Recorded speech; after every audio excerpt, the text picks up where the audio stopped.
Oh my gosh, I don't think I'm going to be tough enough. I'm not going to lie. This is my very first time on roller skates here.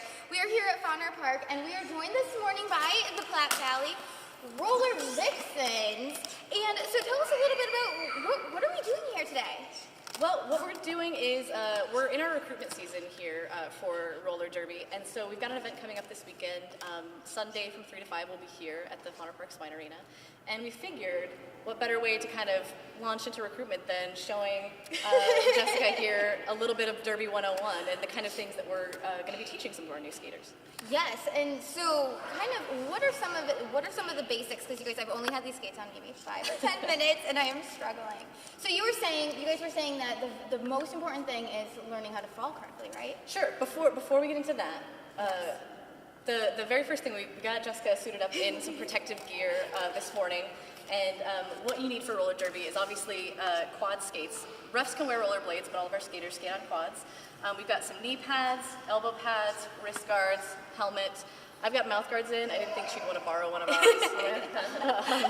And she needed to be talking for most of this. So once you've got your protective gear on, the very first thing that we talk about is derby stance.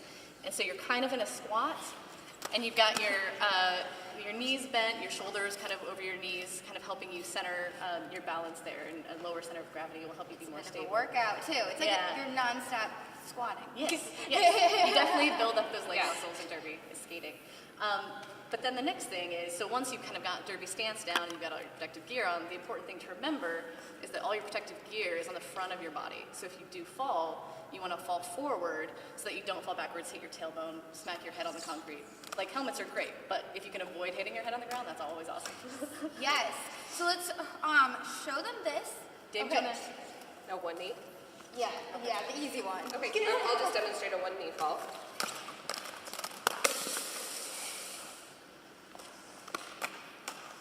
Beautiful.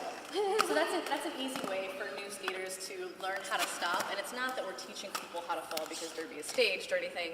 It's that we want to kind of condition your body to have that muscle memory to know that if you're going to start to lose your balance, you're going to fall forward. Okay. So we've got single knee falls, double knee falls, learning how to land on all fours if you do end up going down onto your elbows or wrists. And then also, we're kind of running low on time, so I'm going to have you guys kind of demonstrate a little bit more of what you guys do in derby. Sure. Okay, go for it.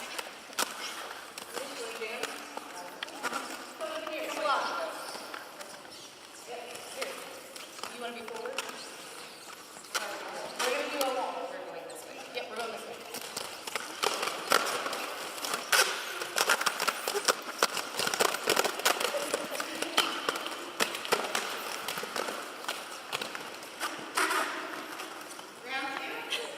Right, and then we are here because you guys have a big recruitment opportunity coming up this weekend.